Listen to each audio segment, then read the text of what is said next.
you to close your eyes for a second and imagine a terrorist. Ugaidi pengine tunaweza sema ni mtu ana mandevu na ni mtu amevaa kanzu. Ni watu wanalipwa kutoka huko country za nje huwa watese watu. Na maanisha unyang'anyi wa nguvu. Ugaidi ni mtu mwenye anaweza kuibia. Magaidi ni Waislamu. The existence of terrorism and violent extremism continues to be a scourge in Kenya, the region, and globally. With modernization and globalization, the threat has also morphed, adapting to new trends. This metamorphosis by the terrorists is exhibited in various forms. Recent attacks and arrests in Kenya have led to the realization that terrorism has a new face. Profiles of individuals involved in Al-Shabaab atrocities now differ widely in race, age, social class, education, and family background. Their motivations are equally diverse and defy easy analysis, which leaves a big question. Who is a terrorist? Long gone are the days when radicalization and recruitment was only done by rogue sheikhs. Terrorist groups have expanded, diversifying their reach for new recruits. The recruiters now prey on the unsuspecting in the least predictable areas.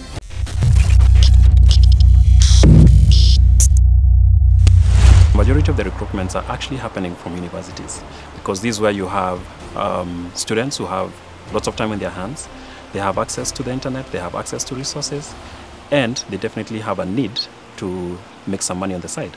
And also there's a lot of promise of richness, and so most young people nowadays are desperate to get rich quickly, which again is also fueling the drive to join either an extremist outfit. In the past, terrorists would recruit new members through face-to-face interactions. Wafundisheni watoto wenu kuogelea na kupiga, kujifundisha kurusha risasi. Na utajifundisha wapi kurusha risasi? Somalia mbure, muhimu wewe ingie tu. So if you take a case of the 1998 bombing, you'll find that most of the people who are recruited in as far as terrorism is concerned, they had to be recruited physically. So you had to approach people and sell their ideas, sell your ideology, and you also had to make promises to them. And this was taking quite some time. Advancements in technology, however, have enabled groups like Al-Shabaab to attract followers and potential recruits without spending a great deal of time, money, and effort. Terrorism has definitely taken a life of its own with the emergence of technology. And one of the ways that that has happened is that it has made the recruitment of terrorists and extremists very easy, because technology is everywhere in terms of internet, in terms of mobile access as well. So it is very easy to reach out to as many people as you can. It is now apparent that the new face of terrorism is no longer the old men with long beards ranting behind a black flag, but rather younger, charismatic, and more eloquent youth. Utilizing modern technology, Al-Shabaab has managed to recruit beyond its boundaries, significantly altering the predictable membership.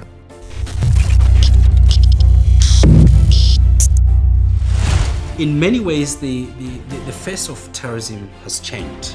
If you look at the actors, for example, Al-Shabaab, which is the closest actor that we have in the region here, Al-Shabaab was predominantly a local, then national outfit in Somalia. It has become transnational. Now you find the kind of recruits that are fighting for Al-Shabaab, that have been recruited from Al-Shabaab, include Americans, include British. There are many Kenyans that have joined Al-Shabaab because of now the transnational nature of its ideology. As regional extremism grew, fueled by an increased openness to Al-Qaeda and ISIS philosophy, Al-Shabaab went on to recruit new members globally, some of whom included Omar Shafiq Hamami, aka Al-Amriki from the US, Andreas Martin Muller, aka Ahmed Khalid Muller, a German citizen, Thomas Evans, aka White Beast from the UK, and Jermaine John Grant, also from the UK, among others. The ideology spread by Al-Shabaab are far removed from teachings in the Quran, and unsuspecting individuals lacking in-depth information on Islam are likely to fall for the terrorist ideology. when a person is not well sounded in Islamic teachings, they can easily be convinced that there is justification for doing that. They are also recruiting non-Muslims and locals. Last week you just heard about Isaac Okoth, who has not even changed his name, maybe to Abdul Rahman or something. He has been left with his name. The threat of homegrown terrorism has crept into several nations recently, and Kenya as well. Al-Shabaab's Kenyan recruits pose the greatest threat to the country because of their ability to travel freely and blend in without detection. Hawa ambao kwamba wanakuja kufanya amali hii si wa Somali. Vile mfikiria katika akili zenu kwamba ni wa Somali kwa sababu hiyo nchi wanaopigana kule ni wa Somali, la. Ni watu raia wenu sisi ambao kwamba mnatuona. Sisi wa Somali wala hatuna asili ya Kisomali sisi. Kule ambapo kwamba mwakaa na majumbani mwenu na katika harakati zenu vile mnashughulika tunakuwa na nyinyi pamoja.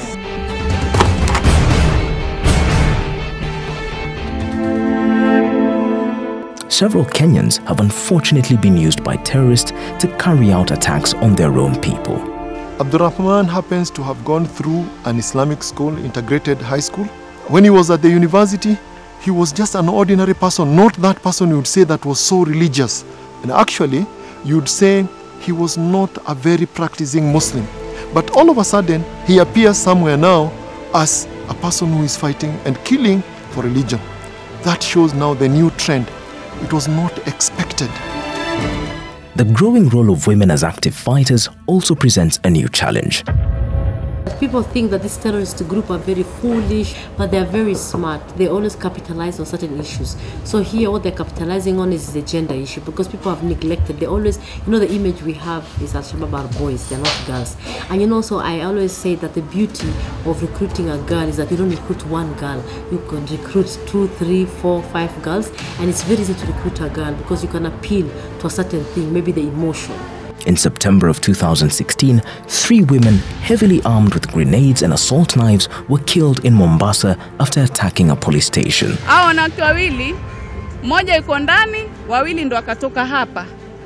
Ndo wakaanza kusema sisi ni Al-Shabaab, la ilaha illallah, la ilaha illallah. Na huko kwa seli kuna wanaume pia wanasema la ilaha illallah, la ilaha illallah. This is the first time in Kenya that women have been used to carry out an attack and brazenly in broad daylight.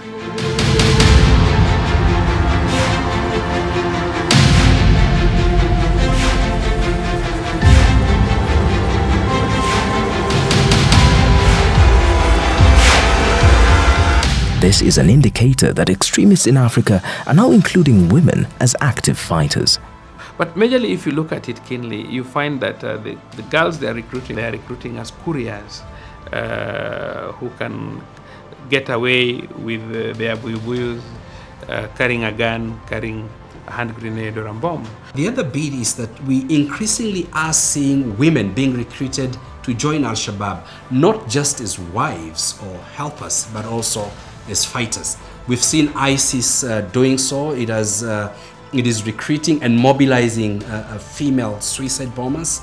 And this is something they never used to do before. We see that Boko Haram is now recruiting female suicide bombers. This is what we are seeing as a fundamental change in the way that the terrorist organizations are operating. And then the other thing of recruiting a girl is that there is certain benefits. For example, the case of ISIS, they want to create a population. So they have a function which is reproduction and production.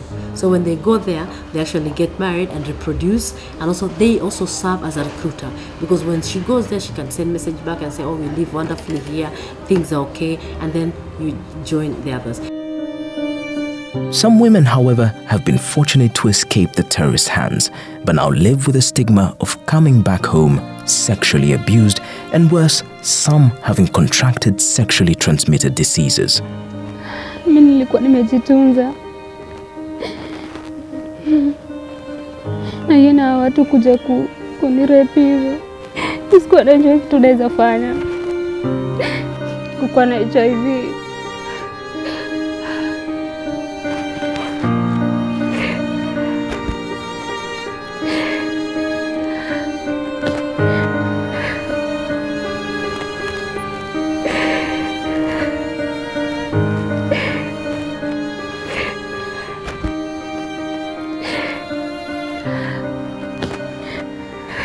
Unlike this returnee, many others have been arrested, while others have been killed in Somalia, Libya, and Syria.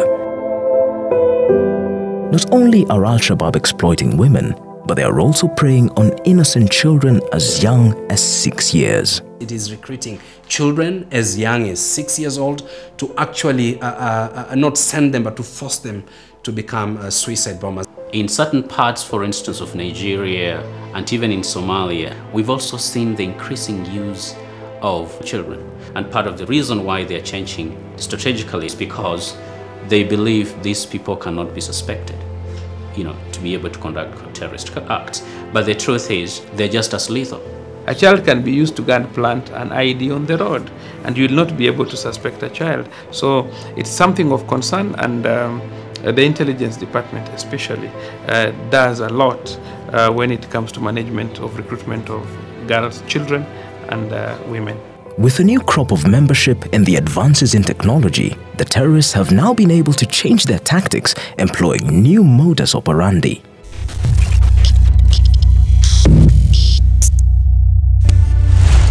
One ominous trend over the past decade has been a shift from small nationalist and ethnic terrorist groups towards bloodthirsty regional terrorist organizations such as the Al-Shabaab in Somalia, Boko Haram in Nigeria, Taliban in Afghanistan, and the Islamic State. But for the most part, terrorist organizations and groups, they use ideology simply as an organizing principle. They exploit existing circumstances. They could be local legitimate grievances, but they manipulate those grievances. And because they tend to have more globalist aspirational goals, they lump everything into one pot and make their followers or potential followers feel as if they're speaking for themselves. This individualistic approach is done by motivating individuals living in distant societies to carry out violent terrorist attacks on their own, commonly referred to as lone wolf attacks. Lone wolf terrorism is someone who acts alone without the help or encouragement of a government or a terrorist organization. Who acts without the direction or leadership of a hierarchy, someone who designs the plan and the methods by themselves without any sort of outside support, and who acts totally alone without the support of any second individual or third individual. An incident of a lone wolf attack in Kenya took place outside the US Embassy in Gigiri when the attacker attempted to stab a General Service Unit officer. Fortunately, the attacker was killed. However, there have been other successful lone wolf attacks around the world. This is CNN Breaking News. There have been at least 3 separate attacks launched by what are referred to as lone wolf terrorists, who are often inspired by propaganda from groups like ISIS. Women had to witness this today. I saw the assailant firing 2 or 3 bullets and crying Allahu Akbar. Gunman was Moroccan-born Redouane Lakhdem. Aside from lone wolf attacks, another tactic employed by terrorists is that of mass shootings, such as the attack in Garissa University and Westgate Shopping Mall. Using this tactic, the attackers now focus on soft targets in either recreational, religious or educational centers, opening fire on the innocent. In addition, another new tactic now employed by these terrorists is on the digital platform. These so-called modern terrorists are increasingly fighting their war on this platform, judging their successes by the amount of likes and reposts they receive on these platforms. The tools that are used by terrorists, and one of the tools, no surprise, is their effective use of social media. Tweeting from the battlefield has become common practice with these terrorists, reaching out to their targets using drama and attention-seeking acts of violence and propaganda. One of the things that IS has been incredibly successful at has been using the internet and social networking spaces for their own propaganda. Unlike in the past, where terrorists had to use intermediaries to release their messages.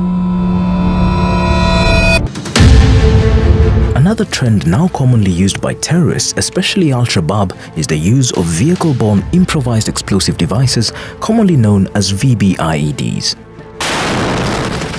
These are explosives fitted into cars and may be detonated remotely or by the attacker in a suicide mission. In March of 2018, a VBIED attack targeting government installations in Nairobi was successfully averted. 1 terrorist was killed, 2 were arrested, while 3 other Kenyans were also arrested for offering support and facilitation to the terrorists.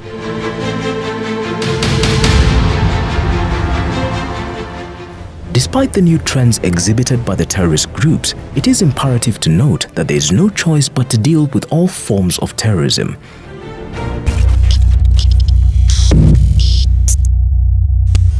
Eradicating or preventing terrorism may not be possible yet. What is possible, though, is to limit what terrorists can achieve. In Kenya, the changing face of terrorism has certainly prompted the authorities to switch gears in the fight against terrorism. National Police Service, good morning.